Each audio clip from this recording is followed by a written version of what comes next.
Hello বন্ধুরা, এই যে আপনাদের সামনে নতুন আজকে রেসিপি নিয়ে চলে আসছি। এই দেখতে থাকো রেসিপিটা। আলু ভাজা চলছে এখানে। আলু ভাজাগুলো একটু লাল লাল হয়ে গেল, তখন তুলে নেওয়া হয়েছে আলুগুলো। তারপর পেঁয়াজ দেওয়া হয়েছে, পেঁয়াজগুলো লাল লাল হয়ে গেছে। বাটনা দেওয়া হলো, বাটনা দিয়ে লবণ হলুদ দিতে হবে। দেখতে থাকো ভিডিওটা লাস্ট পর্যন্ত। এই দেখো, যে এখন রসুন কোয়া দেওয়া হলো। রসুন কোয়া দিয়ে এখন নাড়াচাড়া করে এবার মাংস দেওয়া হলো। সব মাংস দিয়ে দেবো একে একে করে। যে মাংস দেওয়া কমপ্লিট, নাড়তে হবে এখন এগুলো।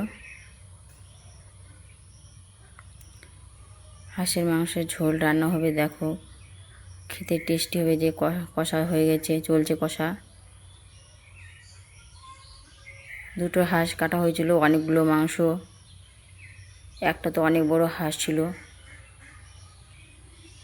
অনেকগুলো মাংস হয়েছিল। এই যে অবশ্যই ঝোল হয়ে গেছে, হাঁসের ঝোল।